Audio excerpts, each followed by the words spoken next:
Good afternoon and welcome to the Watchman Report. I am honored to have two fellow veterans as guests today to discuss the issue of nullification. It's a critical issue in our Constitution. On my immediate left is my good friend Howard Hines, and on his next to him is my good friend Steve Sims. They are both charter members of the Tea Party here in Greater Cincinnati. And gentlemen, welcome to the Watchman Report. Thank you. Before we begin, I just briefly want to mention some prayers to be said. Please pray for Nancy Pounds. She was attacked by a dog and was injured. But more sadly, their son-in-law, David Lyon, was killed in Afghanistan last Friday. Oh. So please keep David's family in your prayers. They are Mormons and need to come to Jesus Christ. Also, a friend of ours, Julianne, has recently had heart surgery and is suffering from pneumonia, so please keep her in her prayers. And also ask for healing prayers for Patsy Hoffman as she recovers from her recent surgery and illness. Friends, there are 106 days until the first blood moon. The tetrad begins on 15 April 2014. Which is also 15 Nisan 5774. Pastor Mark Biltz made this amazing discovery in 2008. Biltz had been studying prophecies that focus on the sun and the moon. These prophecies are God's signal to his chosen people, and we Christians, just like the one by land, two by sea during the American Revolution. The Hebrew word implies it's a signal for the coming or his appearing. Pastor Biltz is correct. These signals are divine appointments. A series of 4 blood moons, tetrad, is a warning to the nation of Israel, while the 2 solar eclipses in the middle of the tetrads are a warning to the world. Friends, once again, there are 106 days to the first blood moon next spring. Now, recently you've heard about the incident with Duck Dynasty.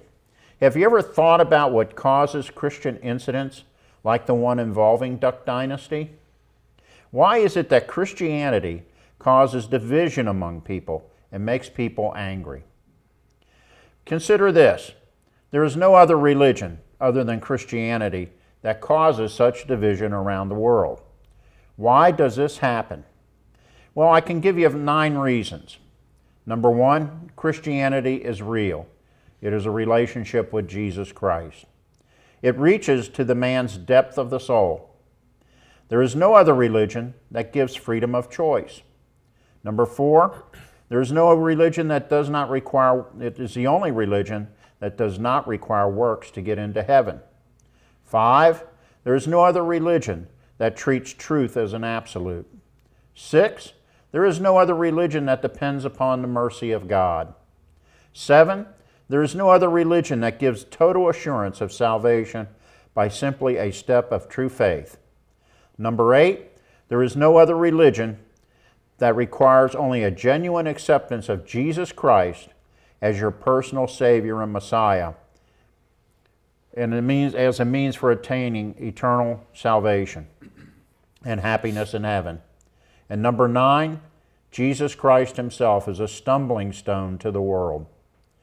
I was listening to a secular radio program while driving into town the other day.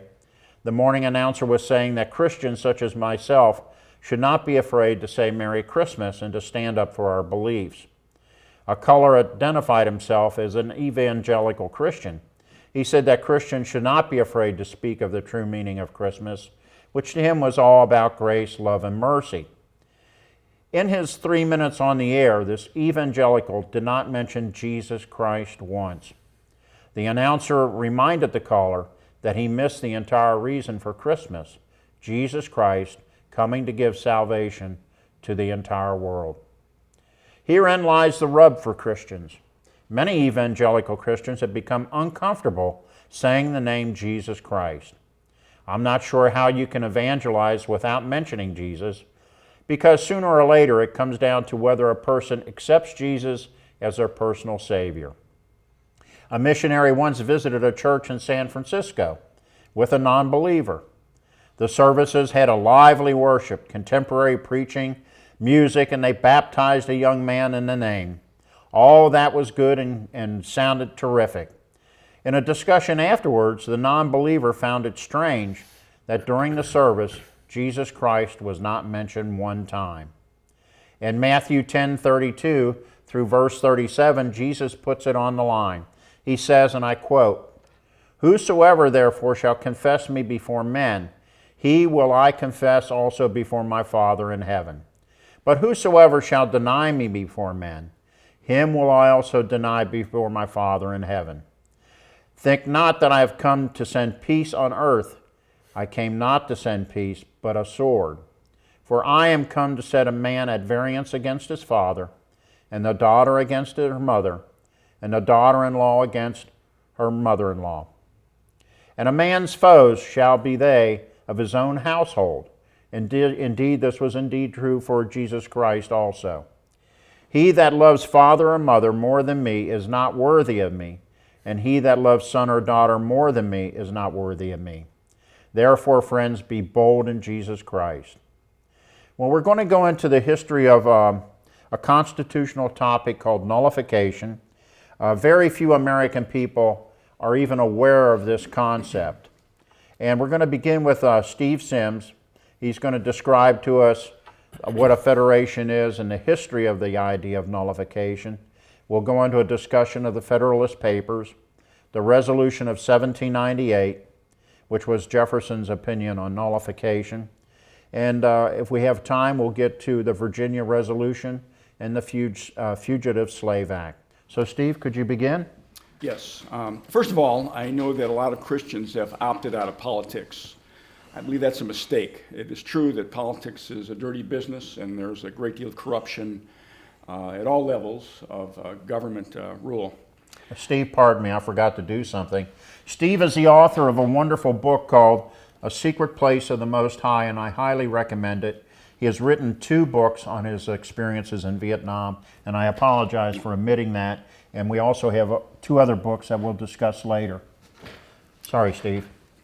At any rate, I believe it's a mistake to wash our hands of politics. It's certainly true that we will probably never have candidates that align fully with our personal belief system. So we're constantly forced with voting for the lesser of 2 evils. And my point is this, that if we fail to vote for the lesser of 2 evils, we're actually saying we're willing to live under the regime or the rule of the greater evil. We're willing to subject our families and posterity to the rule of the greater evil. And so I believe we need to be involved in politics, and certainly Howard and I are. We're Tea Party members. We both work to elect men of character to public office, and we're actively engaged in that on a pretty much constant basis. Regarding nullification, I have a question for military veterans. If a superior officer gives an unlawful order, what is your obligation? How do you respond? Well, you rightfully respond that you cannot comply. Regard the order as null. There's no appeal to a higher authority. This is nullification. You're the judge if an order violates the Geneva Convention. If you are subsequently charged with insubordination, hopefully justice will prevail. I'd like to indulge in a short civics and history lesson. America is not a democracy. It is a constitutional republic. Amen. It is supposed to be the rule of law, not the rule of men. The men elected to office are supposed to use the Constitution as their guide to rule. I think that I can safely say that the American public school establishment, that is the government school system, is not telling the truth about our government and our Constitution. And I believe that's by design. An ignorant and uninformed population is easily led. So let's take a look at the oath of office of the President from Article 2, Section 1 of the Constitution. I do solemnly swear that I will faithfully execute the office of President of the United States and will, to the best of my ability, preserve, protect, and defend the Constitution of the United States. Well, how's our President doing? Let's take a look at the oath of office for Congress. I do solemnly swear that I will support and defend the Constitution of the United States against all enemies, foreign and domestic. As military veterans, all three of us took a similar oath when we joined the military.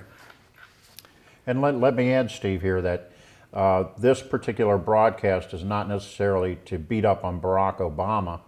Both Democrats and Republicans have been abusing our Constitution. Absolutely. It's been going on for 200 years. It's just escalating now with the current regime. The fact is that we have a federal government gone rogue. Our national leaders have violated their oaths of office and are consolidating power at the expense of the states and the people. We are now living under a tyranny that is unprecedented in the history of our nation. So what do? First, a cautionary word. A number of prominent conservative leaders have come out against nullification. I don't know exactly why, but I believe they're wrong. I believe nullification is the only sensible answer to the problems that we face today. Now, I want to mention Mark Levin specifically, and also David Barton. I regard them both very highly, but they have come out against nullification. And I love Mark Levin, but I would just say this. Liberty amendments that he is personally promoting and is gaining some traction in our country, I don't believe is the answer. What is to keep the federal government from obeying any new amendments when they aren't obeying the amendments we currently have? Steve, can we back up for a moment? Sure. Can you gentlemen define what is nullification? I'll get to that. I'm going to get to that real Okay. quick. Okay, a history lesson is not taught in our public schools, first of all. The Union had been formed as a compact among sovereign states. It was a federation of independent states. What's the definition of a federation? A country formed by separate states that have given certain powers to a central government while keeping control over local matters. The system is called federalism. And again, the definition, the distribution of power in an organization that is a government between central authority and the constituent units. The Philadelphia Convention and the Constitution that emerged from it were not without controversy. Those that supported the Constitution were called Federalists, and those that opposed it were Anti-Federalists. The Anti-Federalists felt that it gave too much power to a central authority. One of the most distinguished delegates to the Federal Constitution Convention was George Mason. George Mason actually refused to sign the Constitution because he thought that it would ultimately lead to either a monarchy or, listen to this, a corrupt, oppressive aristocracy. What amazing insight. Man ahead of his time. Yeah, a brilliant man, I would say. The debates pro and con were largely argued in the major newspapers of the day. A series of articles supporting the adoption of the Constitution were authored by Alexander Hamilton, James Madison, and John Jay under the pseudonym of Publius. These articles were later compiled into a book called The Federalist Papers, and I would promote the reading of this book to our viewers. Steve, hold that up so they can. The Federalist Papers is the authority on what the framers meant and what the Constitution actually meant, what their intent was. This is the authority, a great, great reference. And who's the author of that? This particular, James Right, Madison, it's Madison and... Madison, Jay, and Jefferson. Okay. This particular edition is Mary E. Webster. It's a great edition. It has in it a section that, going through the Constitution listing, each Federalist paper that discussed that part of the Constitution. Great resource. So was it George Mason who led the bloc that was against federalism? You know, I can't say for sure. That's a likelihood, but I don't know for sure. Certainly, Okay. He was one of the more articulate spokesmen against giving too much power to the central authority. And on the other hand, I assumed it was Alexander Hamilton who led the other bloc. pretty much. Okay. The framers were very careful to make it clear that the federal government the federal powers were defined and limited. This concept was explicitly stated in the 10th Amendment and reiterated in Federalist number 45. Federalist 45 includes this statement: the powers delegated to the proposed Constitution, by the proposed Constitution, to the federal government are few and defined. Those which are to remain to the state governments are numerous and indefinite. And of course, the 10th Amendment says this: the powers not delegated to the United States by the Constitution nor prohibited by it to the states are reserved to the states respectively, or to the people. Well, you just said two very important words, numerous and indefinite. The powers reserved to the states. That's correct. We do not need a Supreme Court to decide what is constitutional when laws or executive orders are clear violations. Does the Constitution give the federal government control over health care? The Constitution says nothing about health care. Therefore, the federal government has no role. It is reserved exclusively to the states. What about education? The Constitution says nothing about education. Therefore, the Department of Education is unconstitutional. The federal government has no role. It's an area reserved exclusively to the states. How about agriculture?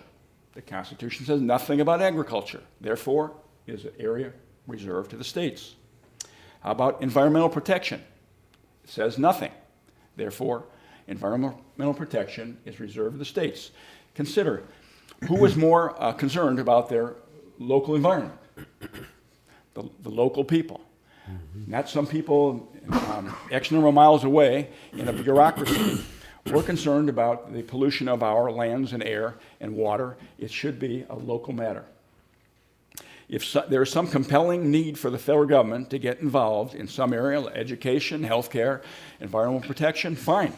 The Constitution has expressly delegated a means to address those issues, and that's Article 5 provides for the constitutional amendment process. The federal government can pursue amendments to get involved in those areas, and if they're so compelling, so many people support it, it shouldn't be a problem to pass it.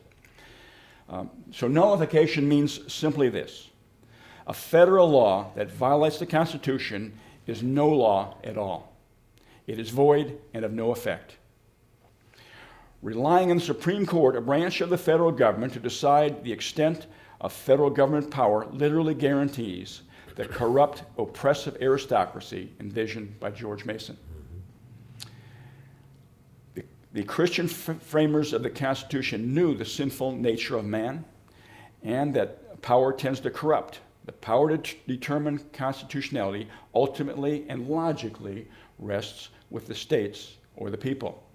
The constitutional basis for nullification is discussed in Federalist 33 and 45. Also, Thomas Jefferson argues the case for nullification in the Kentucky Resolutions of 1798, shortly after the ratification of the Constitution.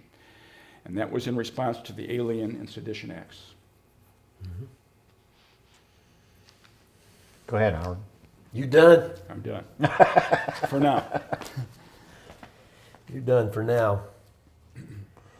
I want to begin by clearing my throat and saying that if you want to find out more about the 10th Amendment, about the nullification movement in the United States, let me encourage you to get into www.10thamendmentcenter.com. 10thamendmentcenter.com, and 10th is spelled out, T-E-N-T-H, 10thamendment.com. And that organization, the 10th Amendment Center, is not very well heeled. And they have a section of their webpage for donations. And if you feel so constrained, please donate to them.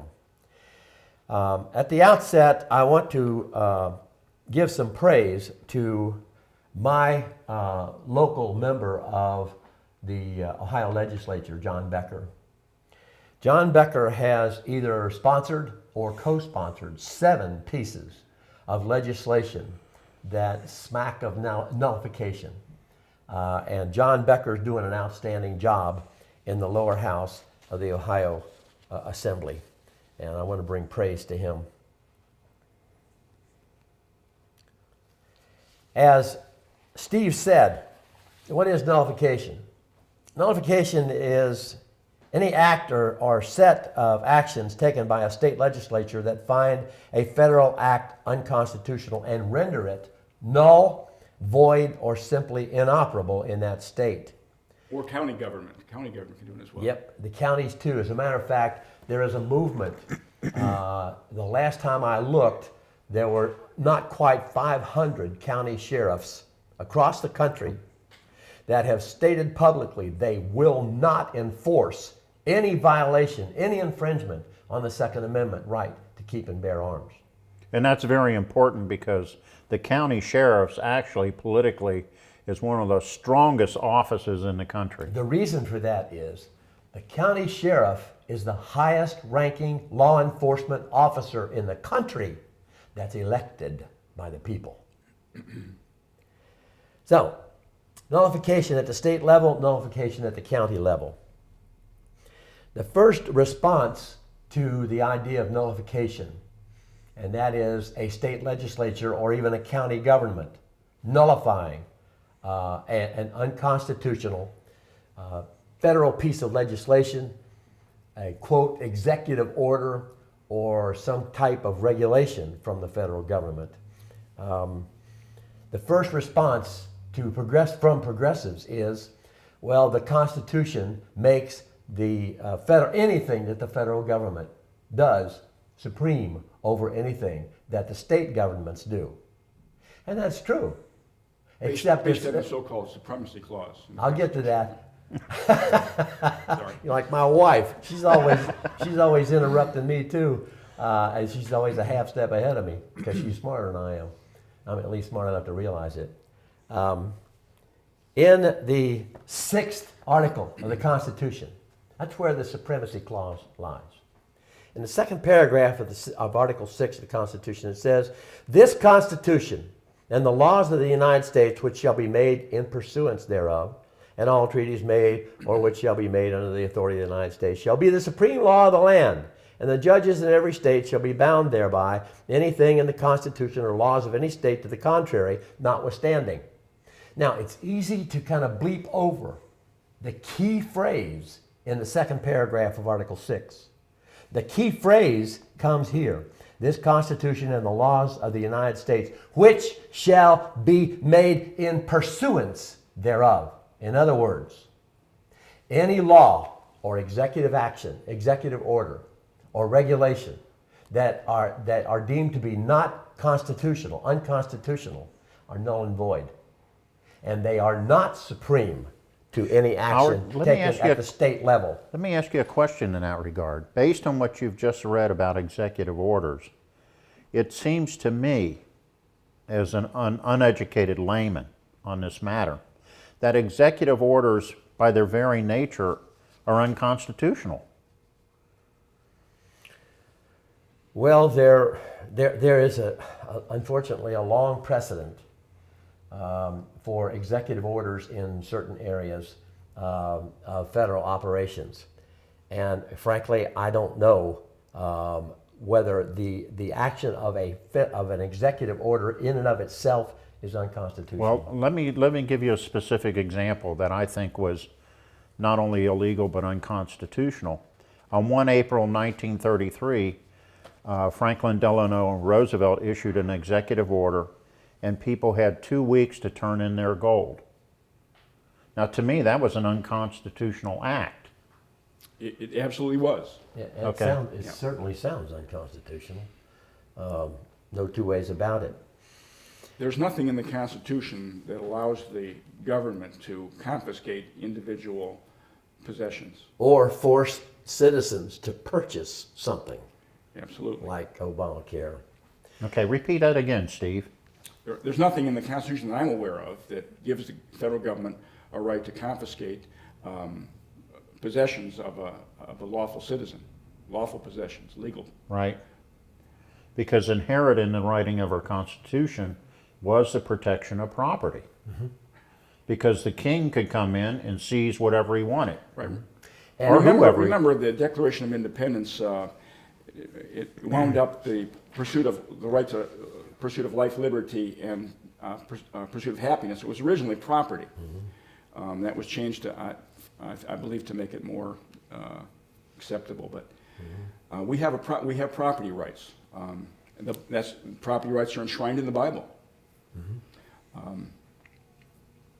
For example, in the Old Testament, a person's real estate property could not be sold. It could be leased for 50 years, but when that original property was designated to the 12 tribes of Israel, they could lease it or rent it, but they could not sell it because it reverted back to the original owners on the year of Jubilee every 50 years. Okay. The right to property is one of the enshrined principles in our Constitution and in our Bible. Okay. Sorry for interrupting you, Howard. That's all right.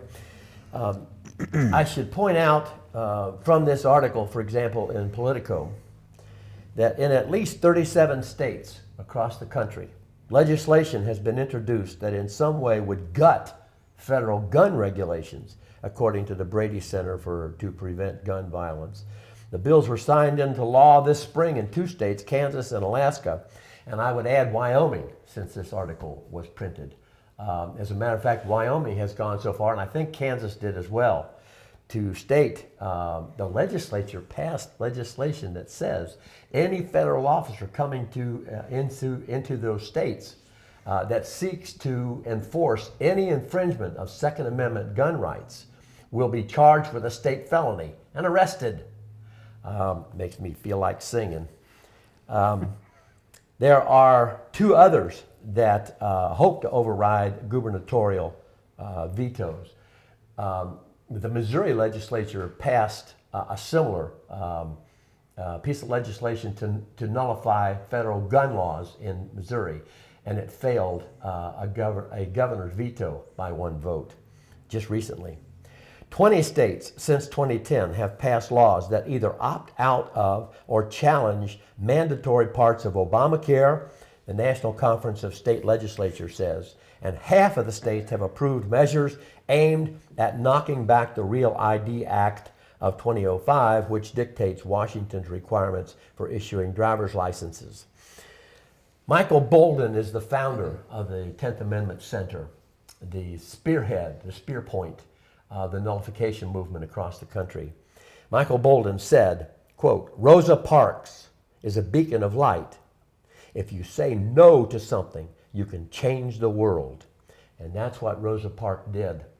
In addition to that, one of the most famous nullifiers in the history of our country was Martin Luther King Jr. Martin Luther King Jr. said, "We will not comply with illegal Jim Crow laws." And look what happened. They fell. Supporters of nullification, so the article in Politico goes on, say that it's the best tool they have to try to beat back an intrusive federal government that they say is more and more trampling on the rights of states. Let me just add a Heinz paraphrase to that. We are seeing more and more intrusive behavior on the part of the federal government into our state, county, and individual liberties. What is our redress?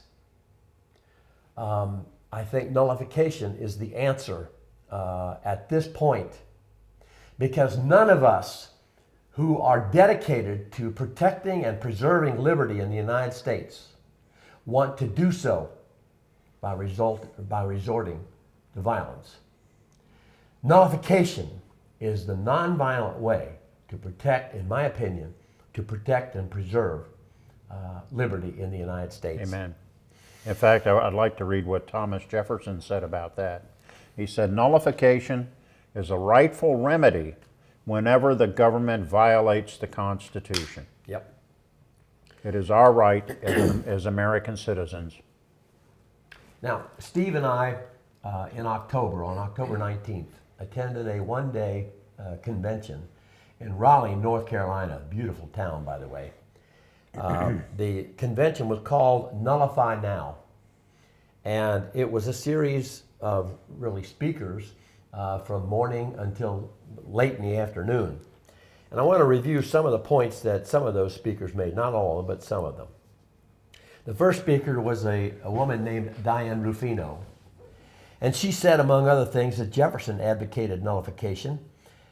He said that when our system isn't working, in order to check federal government exceeding its authority, nullification is the answer. She also said something that was repeated many times during that convention, that the federal government is the creature of the states. And the creature has no business dictating to the creators. Now keep that in mind because it'll come up again in our presentation. Creature meaning the creation. Yep, the creation. Of the states. She said, Diane Rufino said, that any delegated power is just. Any assumed power that's not delegated is a usurpation and must be opposed in some way. She said that the U.S. is dying from toxic ideology. Do you see that? I see it, and I don't like it. Now, Mark Levin, as Steve mentioned earlier, is a very well-known and very well-respected conservative spokesperson, radio talk show host. Mark Levin has written a book proposing new constitutional amendments to curb federal usurpation. But such a move, Diane Rufino said, would only be symbolic because the feds, as Steve mentioned, are not obeying the Constitution now. Why would they obey any new amendments to the Constitution? The federal government, she said, I think this is a very important point. The federal government, any branch of the federal government, should not be allowed to determine the limits and extent of its own powers. That's kind of like having a University of Tennessee basketball player ref a game between the Wildcats and the Volunteers. That's craziness. And that's the situation we have now. The federal government is our agent, not our master, she said. The Constitution, as Steve pointed out earlier, is a compact. It's an agreement of partners to consent to be governed, not an acceptance of tyranny. Throughout the history of the United States, Americans have been suspicious and cautious about power concentrated in one city, Washington, D.C. The Constitution, in my opinion, was written to prevent the kind of abuses that we are seeing now. Nullification is the answer. Howard, repeat that section you read about the master. The federal government is the creature, the creation of the states. The creature or the creation has no business dictating to the creators. We should tell the federal government what its limits are. It has no business determining for itself the extent of its own powers and its own purview. You've just touched on kind of the crux of the problem here. The three of us here, we're leery of federal encroachment on our property, on our privacy, in our states and our counties, etc. But I think there's a large number of people out there today who love the master being the federal government. Mm-hmm. Well, when you rob Peter to pay Paul, you can always count on Paul's support. And so the federal government has essentially used money to purchase state compliance as well as individual compliance and support. We're seeing that now in the state of Ohio because Kasich wants federal money for the extension of Medicaid. Sure. Well, not only that, but the federal government uses federal money to blackmail and extort states. Mm-hmm. They did that with seatbelt laws. They did that with helmets on motorcycles. Basically, they can say either you states do this or we won't give you federal monies for highways, etc. It happened on a wide scale in education over the years. Absolutely. Go ahead, Howard. Well, does nullification work, just as an aside? Does nullification work? Yeah, it does. There are federal laws against selling marijuana. Now, I've never done marijuana. I've never been high. Frankly, I've never been drunk. I was raised in a Baptist home, and the only time I ever ingested alcohol was in cough syrup. So to me, the finest champagne on the planet tastes like Vicks 44. but a number of states, California being in the lead, a number of states have gone ahead in spite of the federal prohibition and passed laws okaying the selling of medical marijuana. California was the leader, but a number of other states have done so. And all of them have been condemned by the federal government, and they have persisted regardless of the federal condemnation And of their prevailed. actions. And prevailed. And prevailed. Well, That's- except that you can still be arrested for violating federal law. yeah, you can. You're not violating California law, Right. but you can be arrested by the feds for violating federal laws. But the feds do not have the manpower or the resources to enforce that law throughout all of the United States. And that's one of the key points in the nullification argument. When a state says no to a federal law, executive order, or regulation, and a group of states do that, the federal government does not have the manpower or the resources to force those states to comply. And so we say in the nullification movement, don't comply, nullify. And I want to skip on down here because as I told my colleagues before we began this videotape, I was vaccinated with a phonograph needle, and I have a tendency to go on and on. But I want to point out what I thought was the main speaker. She was the second to the last speaker at the conference in Raleigh, North Carolina. And she has a stage name. Her stage name is Publius Huldah, Huldah. Let me encourage you to Google Publius Huldah and look into her website.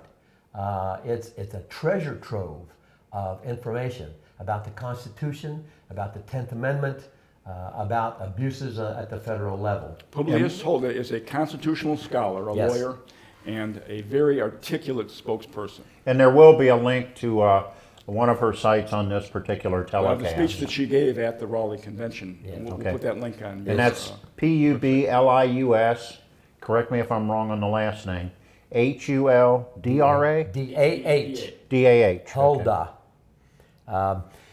Steve and I were sitting there, and we were starting to get a little numb on the bottom because speaker after speaker after speaker.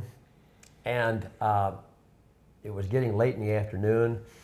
And this diminutive, mature lady with very curly, sort of blondish hair got up to speak. And I thought to myself, well, now's the time for me to catch up on a nap or two. Publius Huldah opened her mouth, and from the get-go, she had everybody in her hip pocket. It was absolutely awesome. I know. Power of words and delivery. It's It was just- something to see. I It was. really recommend It you. was awesome. Steve Check and I out her both speech. agreed. So Publius- what, if you guys had to summarize what she had to say, what would be the three main takeaways from her speech? I'm going to get to that. Now, you are just like my wife, always a half step ahead of me. That's why I'm the moderator. I understand that. I understand that. She said, among other things, that nullification is not a constitutional right. Nullification is a natural right. It is an extension of the natural right of self-defense. She said, we the people is where the power and authority lie in our nation. The people via the states created the federal government. It is the creature of the states. You've heard that before. It is the creature of the states, and we have the right to tell it what it can and cannot do. The states can determine what's constitutional and what's not 5 judges on the Supreme Court. And while we're on that subject, To my knowledge, nowhere in the Constitution is the power to determine the constitutionality of a law solely given to the Supreme Court. It's given to the Supreme Court, but not solely. And I believe that power is reserved in the final analysis to the states. Well, it is reserved to the Supreme Court in those areas that are delegated to Yes. the federal government by the Constitution. Yes, indeed. And I want to add that I think these two gentlemen will agree with this. I don't intend to put words in their mouth, but at heart in this argument is whether we're going to have man-centered government. In my mind, my rights come from God. The U.S. Constitution is a unique blessing in history, a unique document in history, and I believe that those rights, my rights, come from God, not a man in Washington, D.C. It's funny you should say that, because one of the other points that Publius Hulda made was that government secures rights that God gave us. Howard, can you go into what she meant by self-defense? Well, self-defense is simply defending yourself. And she said that Well, nullification. God-given rights from the Declaration, which is the foundational document to the Constitution. We hold these truths to be self-evident that all men are created equal. Natural rights. They are endowed by their Creator with certain unalienable rights. That among these are life, not exclusively these, among these are life, liberty, and the pursuit of happiness. So in essence, self-defense, we have a right to protect ourselves from a federal government. We have Indeed. and any encroachment upon our liberty. And by the way, the approach that we took in our revolution and with the Constitution was directly opposite of what the French did with their revolution and their, what did they call it? The rights of man, wasn't it? Their revolution, their concept was man-centered, Yes. where ours was more God-centered. Yes, it was. Yeah, and Publius Hulda wound up her presentation by saying that Rosa Parks and Martin Luther King Jr. nullified unconstitutional Jim Crow laws. By saying, we won't comply with them. And we must refuse, we being the people and the states, and even at the county level, must refuse to comply with illegal or unconstitutional laws, executive orders, or regulations. And she wound up with one statement that has rung in my ears ever since that diminutive, forceful woman said it. She said, the only thing required for nullification is a spine. I'm done. Steve, comments, remarks? So what do we do from here? We recommend, first of all, that you become educated. I really recommend Thomas Wood's book, Nullification. He's the acknowledged expert in America. He's written many, many books on the subject. He was one of the speakers at the excellent speaker. conference. I recommend the Federalist Papers, Meharry's book on the 10th Amendment, That's this one. and that you view Publius Hulda's speech. We'll put the link on the website. It'd be well worth your time. Okay. If you want to contact the Watchman Report, you can call 513-279-8350, or you can contact me at Singler, Alan, A-L-A-N, at yahoo.com. And you can also watch this broadcast by going to YouTube and going to the Watchman Report with Alan Singler or with Steve Sims or Howard Hines. So we encourage you to do that. Also, if you wish to make a donation to the Watchman Report, you can mail that to the Watchman Report, LLC, 407 Elm Avenue, Terrace Park, Ohio, 45174. You can also watch past Watchman Report programs on YouTube by searching the Watchman Report with Alan Singler. And two that I recommend are my interview with Jack Brendamore, which was for Pearl Harbor, and the interview with Lisa Isaac McVitie, which was for Veterans Day. And gentlemen, if we could continue our discussion here on nullification, recently I became aware of the importance of the Morrell tariff in the role in the Civil War, or what the Southerners sometimes call the War of Northern Aggression.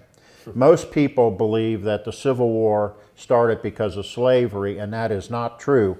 And we know that in history, the victor writes the history. Napoleon said that. But what was happening, and this is the issue of nullification, the great crisis of, I believe, 1832, with Calhoun and Henry Clay. 1828 and 32. 1828 and 32. Let's briefly discuss what that crisis was and how nullification played in that crisis. Well, one of the speakers at the conference started his speech by saying, I forget which one it was, by saying, when you think of the word nullification, what name comes into your mind? Nobody said anything. So, not being bashful, I said John C. Calhoun. And he said, yes. And I was taught in school that nullification and John C. Calhoun were used to defend slavery. That's exactly the opposite of the fact.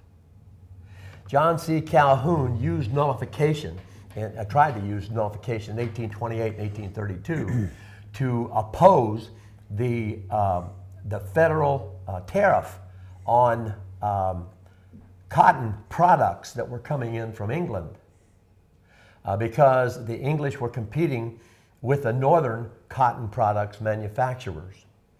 When that tariff, both those tariffs went into effect, the English stopped purchasing southern cotton, and the southern states objected vehemently. John C. Calhoun led the nullification movement against those tariffs to the point where Andrew Jackson was marshaling military forces to force the opening of Charleston Harbor to force the expediting of that tariff. Fortunately, they didn't come to blows. At that particular point, they did in 1860 because a compromise was worked out, and I think Daniel Webster was involved in that. Well, what's important about this is prior to 1824, the U.S. on average had a tariff of 15 to 20%. And you must remember at this point in time, there was no federal income tax. So the bulk of the funds that the federal government raised came in through tariffs. Tariffs were horrible for the South. They were excellent for northern manufacturing because they protected northern manufacturing. As long as the tariffs were in the 15 to 20% range, the South was relatively happy. But what happened was in 1824, the Whigs under Henry Clay and the Northerners began pushing for higher tariffs. In the 1850s, the South accounted for 72 to 82% of U.S. exports, and the South was dependent upon the North and Europe for manufactured goods. Northern states only received 20% of the South's agricultural products. The rest went to Europe. So tariffs were an immense economic hardship on the South. And what began happening was, in 1824, Clay and his allies passed a 35% tariff. Of course, the northern manufacturing boomed, but the South suffered immensely, and agitation grew in the South to do something about this. South Carolina's exports fell by 25% in 2 years. And in 1828, the Northern-dominated Congress had the nerve to raise the tariff to 50%. In short, what was happening in the South was a depression, and they became known as the tariffs of abomination. Mm-hmm. And this is why the issue of nullification arose, because the Southerners felt that they were being exploited by the Northern Congress. And another wonderful example in history of the use of nullification occurred around the 1850 Fugitive Slave Law. Congress passed the Fugitive Slave Law, which permitted a white person to claim that a black person anywhere in the United States, even in the North, was a fugitive slave and didn't have to go through court proceedings or anything else. Just on the word of the white person, that black person could be impressed into slavery again in the South. Arrested and returned to his... arrested and returned to his, quote, owners, former unquote, Without due process. without due process. The northern states refused to enforce the 1850 Fugitive Slave Act, refused. And that was even after the Supreme Court declared the 1850 Fugitive Slave Act constitutional. And so Wisconsin, Michigan, Ohio, Massachusetts, and a number of other northeastern states refused to enforce the fugitive slave law. It's a perfect example of nullification being used against a law that had been declared constitutional by the Supreme Court. I wanted to add also that when the new Republican Party came about during the recession, and there was a recession in 1857, it boosted the calls for tariffs in the North. In May 1860, the Congress passed the onerous Morrill Tariff Bill. Morrill was not only a senator, but a steel manufacturer, so he had an obvious conflict of interest. The average tariff, again, went from 15% to 37%, with another increase to 47% in 3 years. That would have been 1863. So the South was paying 87% of the total taxes before Morrill. And 80% of the tax revenues, by the way, were going to Northern public works and industrial subsidies. The North was being enriched at the expense of the South, and this was the major cause of the rift between the North and the South. To add to that, shortly before the attack on Fort Sumter, a delegation from Virginia on 4 April 1861, a gentleman named Colonel John Baldwin, he was a delegate to the Virginia Secession Convention, met secretly with Lincoln, and he told Abraham Lincoln that the majority of people in Virginia did not want to secede, but that Lincoln had to do something about the tariffs because it was killing not only Virginia, but the rest of the South. He told Lincoln that if Lincoln did something about the tariffs, he guaranteed that not only would Virginia, but probably most of the South would not secede.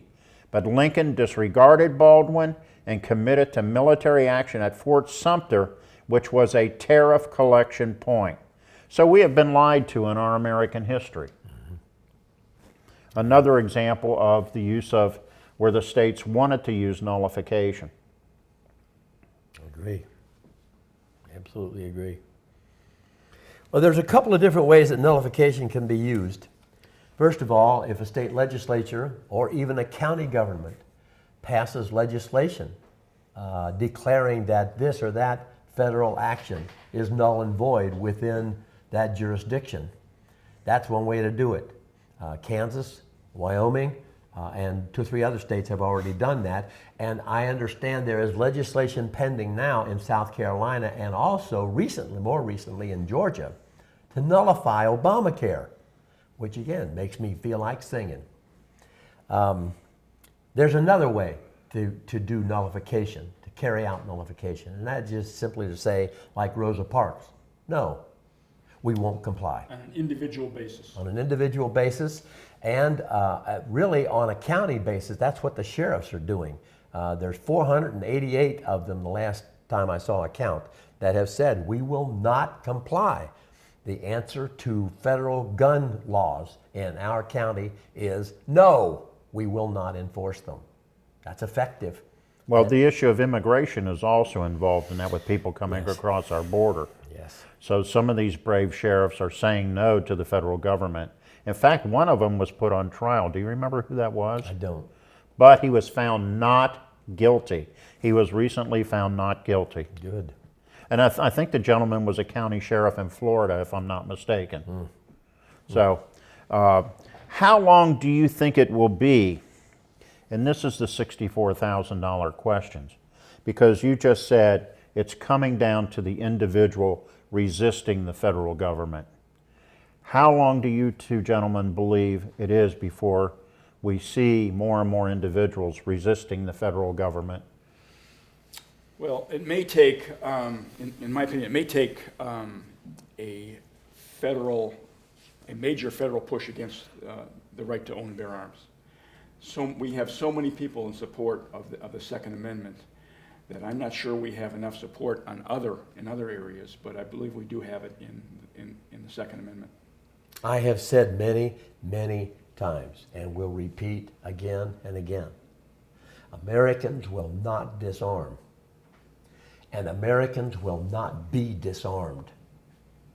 We will not give up the right to keep and bear arms that's guaranteed to us in the Second Amendment. It won't happen. There are historical examples that are abounding where tyrannical governments disarmed the population and the result was mass slaughter. And it's not going to happen here. It just won't It's happened happen. time and time again through history. Yep. Well, the first thing that Hitler did was made it illegal for Jews to own guns in Nazi Germany. And then the gun registration, and then confiscation. And then confiscation. And it won't happen here. But I want to emphasize to our audience that the issue of nullification doesn't solely revolve around the issues of guns. That's correct. It involves a whole wide issues involving the federal government. National Defense Authorization Act that allows for incarceration without showing cause. Patriot Act. The Patriot Act. There's a whole bunch of different federal actions that are being nullified. That driver's license law 2005 is another and a whole example. host of executive orders, too numerous to mention here. Watching the current resident of the White House pick and choose what sections of the Affordable Care Act, which is neither affordable nor provides care, he wants to see enforced. That's unconstitutional. You can't pick and choose, delay this, delay that, without further action by Congress. And that kind of stuff is not going to stand. Well, and another aspect of this is, too, the federal executive choosing when, where, and how we're going to go to war. Yes. Well, putting us into situations that are not, in my opinion, vital to U.S. national security. I cannot support a foreign policy that is called responsibility to protect.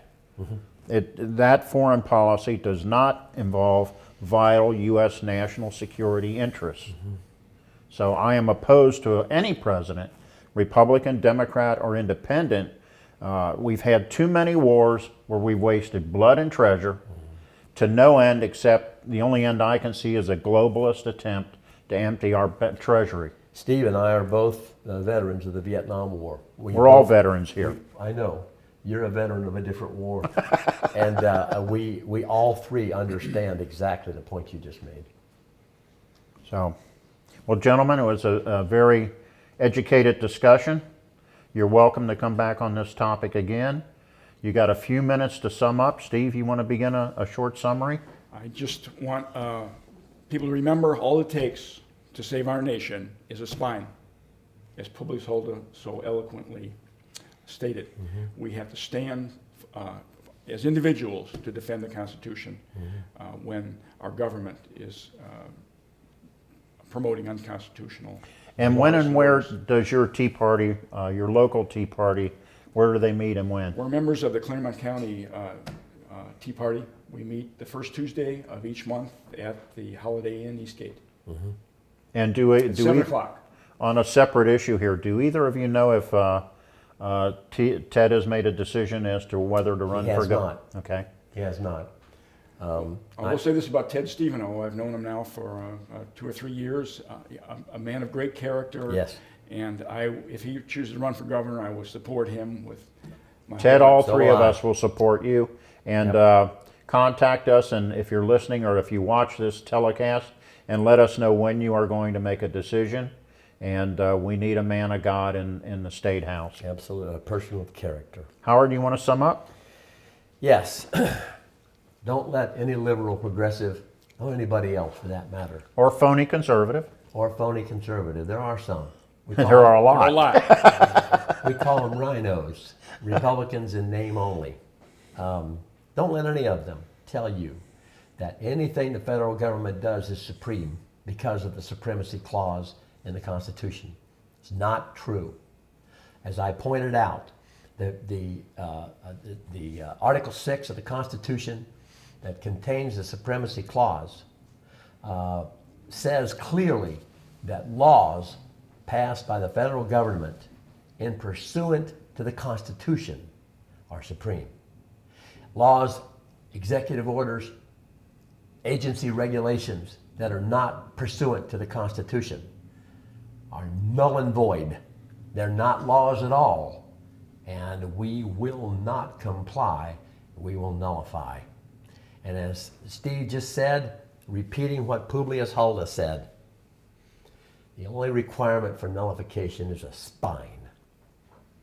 If you wish to contact the Watchman Report, once again, you can telephone 513-279-8350, or you can email me at singlerallen@yahoo.com. And you can watch this broadcast by going to the Watchman Report on YouTube with Alan Singler. And finally, ladies and gentlemen, if you wish to mail a donation to the Watchman Report, you can mail it to the Watchman Report, LLC, 407 Elm Avenue, Terrace Park, Ohio, 45174. And we thank you for watching this broadcast, and we hope these gentlemen come on in the future to give us an update on nullification and how it affects our country. God bless to everyone. God bless America.